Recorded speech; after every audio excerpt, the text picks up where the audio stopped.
সবাইকে this is Abhik চ্যানেলের নতুন একটা ব্লগে স্বাগত। আমরা এখন উলুবেড়িয়া স্টেশনে আছি, আর এখান থেকেই হচ্ছে আমরা আপাতত পাঁশকুড়া যাব, লোকাল ট্রেনে করেই যাব। তো সেই পাঁশকুড়া থেকে আমরা আবার পুরীর উদ্দেশ্যে রওনা দেবো, কারণ পুরীতে যাওয়ার অন্য কোনো ট্রেন আর ফাঁকা ছিল না। তো আমরা দীঘা টু পুরী যে সমুদ্রকন্যা এক্সপ্রেস, সেই ট্রেনটারই টিকিট পাওয়া গেছে, সেইটাই কেটে নেওয়া হয়েছে। তো সেইটা যাওয়ার জন্য আপাতত পাঁশকুড়া যাব। তো পাঁশকুড়া গিয়ে দেখা হচ্ছে। এখন বাজে 7টা আর আমরা পাঁশকুড়াতে পৌঁছে গেছি। তো এখানে কখন ট্রেন আছে? 7:28 ট্রেন। আচ্ছা, ট্রেন চলেই এসছে অলমোস্ট, দেখা যাক। পাঁশকুড়ায় চলে এসছে।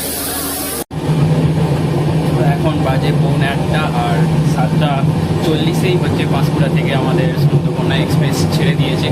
তো এবার হচ্ছে এই যে এখন বাথরুমে আছি, সমুদ্রকন্যা এক্সপ্রেসের 3rd এসির বাথরুম। এখানে বেসিন আছে, তার সাথে কোমোডও আছে। মোটামুটি পরিষ্কার, আপাতত দেখা যাক শেষ পর্যন্ত কতটা পরিষ্কার থাকে। এখন বাজে 9:45 আর সবার খাওয়া দাওয়া কমপ্লিট হয়ে গেছে এখন। আর আমাদের ট্রেনে সবে জলেশ্বর স্টেশন পার করে এগিয়ে যাচ্ছে সামনের দিকে। তো দেখা যাক, 3টের সময় এত করছি পুরী ঢুকে যাবো, তো সেখানে গিয়ে বসে থাকতে হবে। তো দেখা যাক, এখন কিছুটা শুয়ে রেস্ট নিই। এখন সময় 3:15 রাত, আর আমাদের পুরী স্টেশনে এসে পৌঁছেছে। তো এখন দেখি ওয়েটিং রুমে কিছুক্ষণ অপেক্ষা করতে হবে। এখন বাজে সকাল 8টা আর আমরা হোটেলে এসে কিছুক্ষণ রেস্ট নিয়ে নিয়েছি। পুরী স্টেশনে তো 3:15 সময় পৌঁছে গেছিলাম। তারপরে এখানে বিচের ধারে এসে অনেকক্ষণ বসেছিলাম, কারণ এখানে চেক আউট করার টাইম হচ্ছে 7টা। চেক আউট 7টায় হবে সকাল, আর চেক ইন হবে 8টায়। তো বসেছিলাম, কিন্তু 7টাতেই আপাতত চেক ইন করতে দিয়ে দিয়েছে। তো সেই জন্য চেক ইন করে আপাতত হোটেলে বসে আছি। হচ্ছে আমাদের রুম, এই যে ব্যান্ড পড়ছে।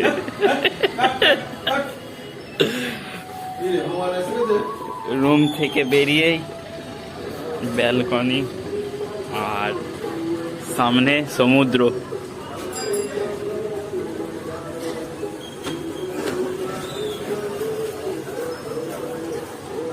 সমুদ্রের পাড়ে এসে সমুদ্রকে কাছ থেকে না উপভোগ করলে হয়, তাই রেস্ট নিয়ে টিফিন করে আমরা সোজা চলে গেলাম সমুদ্রকে কাছ থেকে উপভোগ করার জন্য।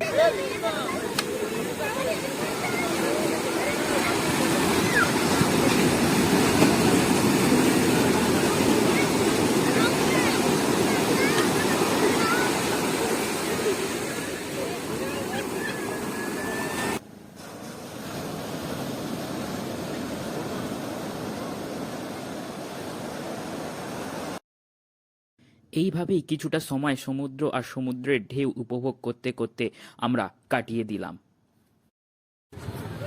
এই যে এই হচ্ছে ক্যামেলিয়া হোটেল, আর আমরা আছি হচ্ছে এইখানে গোল্ডেন স্যান্ড। এই হোটেলটা ঠিক ক্যামেলিয়ার পিছনেই।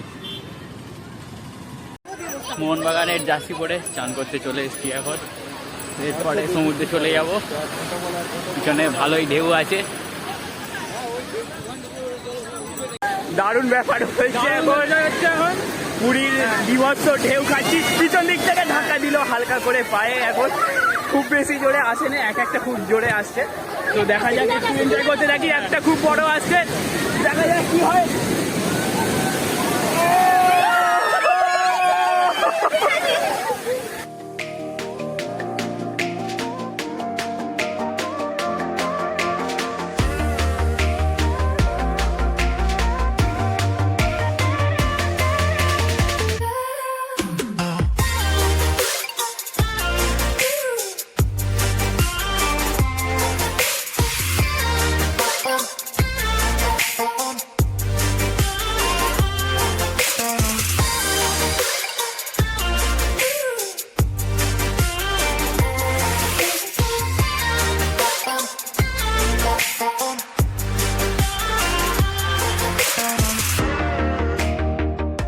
সমুদ্র স্নান কমপ্লিট করে এখন হোটেলের পথে চলে এসেছি। দারুণ মজা হলো আজকে। সমুদ্রে স্নান করে এত ক্লান্ত লাগছিল, তারপরে হোটেলে গিয়ে আরও ভালো করে স্নান করে আবার লাঞ্চ করে একটু ঘুমিয়ে নিয়েছিলাম, তারপর ঘুম থেকে উঠে আবার বেরিয়ে পড়েছি একটুখানি, এই যে বিচ দিয়ে হাঁটছি, বিচ ভিউ এনজয় করতে করতে।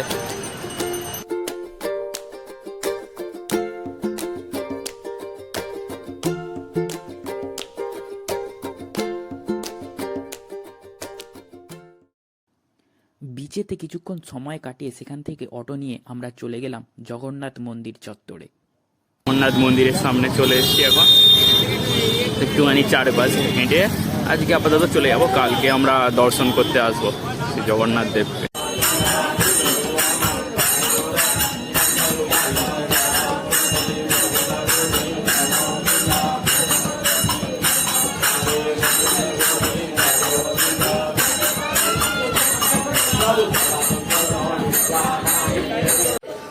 Good morning from Puri.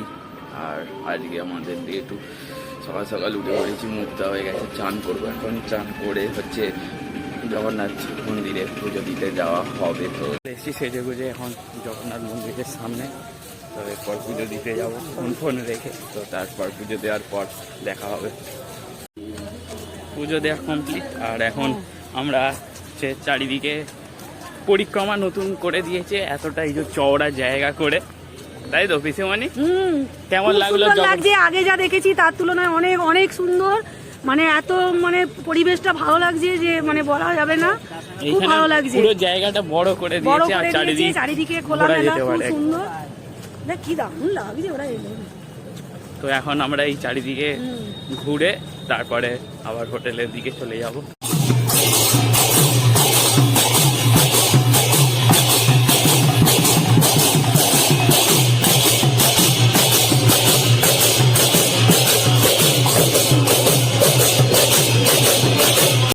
মন্দির থেকে এসে ব্রেকফাস্ট করে এখন সমুদ্রে স্নান করতে যাব।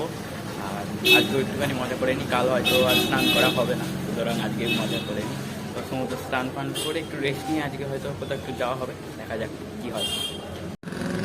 লাঞ্চ করে এখন একটু বেরিয়ে পড়েছি সাইট সিন করতে, লোকাল সাইট সিন। তো প্রথমেই আমরা চলে আসলাম মা বিপত্তারিণীর মন্দিরে। ক্যামেলিয়া হোটেল থেকে লাইট হাউসের দিকে কিছুটা মেরিন ড্রাইভ ধরে এগিয়ে গেলেই এই বিপত্তারিণী মায়ের মন্দির পড়বে। বলে রাখা দরকার, এই মন্দিরের সাথেই কিন্তু হোটেলও রয়েছে, কেউ চাইলে এখানেও থাকতে পারেন। বিপত্তারিণী মায়ের মন্দির দেখে আমরা চলে এলাম গুপ্ত বৃন্দাবন দেখতে।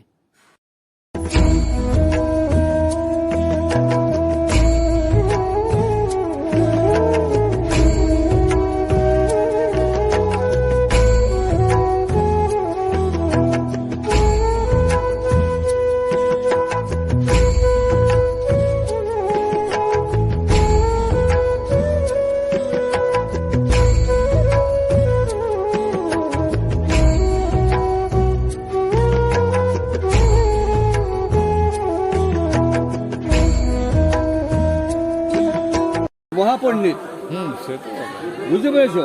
এই এতগুলো ব্রাহ্মণের সঙ্গে প্রশ্নের সমস্ত জবাব দিয়ে তবে উনি শ্রেষ্ঠ হচ্ছেন মহাপ্রভু। যারা ভগবান শ্রীকৃষ্ণকে ভালোবাসেন, রাধারানীকে ভালোবাসেন, শ্রী চৈতন্য মহাপ্রভুকে ভালোবাসেন, তাদের উদ্দেশ্যে বলবো একবার এই জায়গাটা অবশ্যই ঘুরে যান, ভালো লাগবে। গুপ্ত বৃন্দাবন দেখে এখন ওমকারেশ্বর টেম্পেলে চলে এসেছি। আবার ভীষণভাবে সাজানো আছে, এই যে পিছনে মহাদেব রয়েছেন, আর এইখানে ভিতরে মন্দিরটা রয়েছে। ওমকারেশ্বর মন্দির দেখে আমরা রওনা হলাম আমাদের হোটেলের দিকে। Good morning from Orissa one second. আর এখন আমরা চলে এসেছি হচ্ছে স্যান্ড আর্ট মিউজিয়ামে। আজকে ট্যুর করতে বেরিয়ে পড়েছি, সব সাইট সিন হবে ভুবনেশ্বরে যা কিছু আছে, তো সেইগুলোই প্রথম আমাদের স্টপেজ হচ্ছে স্যান্ড আর্ট মিউজিয়াম। তো এই যে পিছনে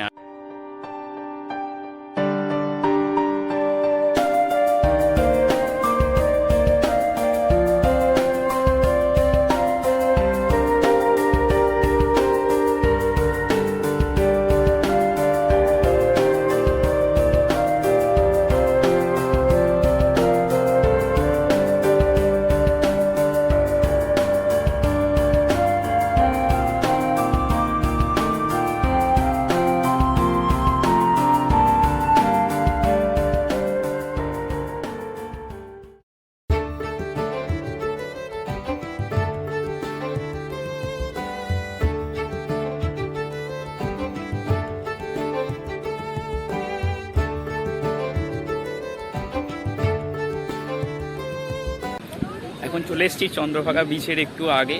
সেইখানে একটা নতুন স্পট তৈরি হয়েছে, যেখানে হচ্ছে বিভিন্ন রকম ওয়াটার স্পোর্ট হচ্ছে, অ্যাক্টিভিটি। এই যে এতগুলো অ্যাক্টিভিটি করা যায়, জেট স্কি থেকে শুরু করে প্যারাসিলিং সবই আছে, বুল রাইড, বাঞ্জি, ট্যাম্পোলিন সব আছে। যার যা ইচ্ছা করতে পারো, প্রাইসগুলো দেখে নাও।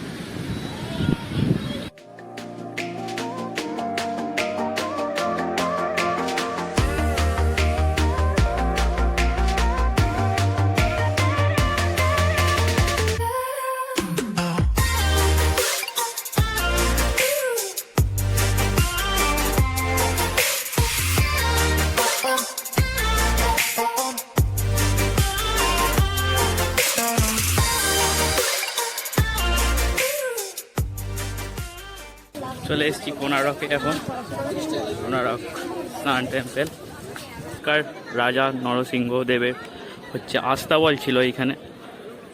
আর এই হচ্ছে কোনারক টেম্পল, বহু বছর ধরে এরকম পুরনোই রয়ে গেছে, সেরকমভাবে মেনটেন হয় না। তাও এখন তো টিকিট করেছে 40 টাকা পার পার্সন টিকিট এন্ট্রি করে ভিতরে ঢুকতে হবে।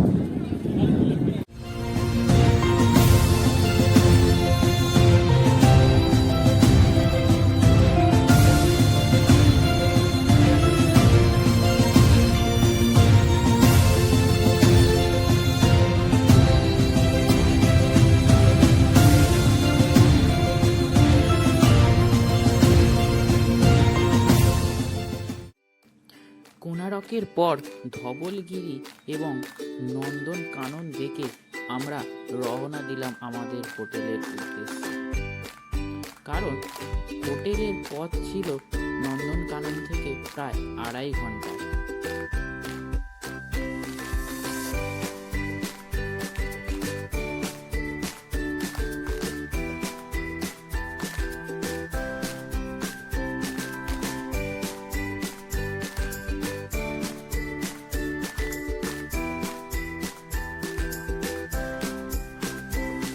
নন্দনকানন থেকে ফিরে আমরা চলে গেলাম পুরীর সমুদ্র শেষবারের মতো উপভোগ করতে। তারপর সমুদ্রকে টাটা বাই বাই করে রওনা দিলাম স্টেশনের উদ্দেশ্যে।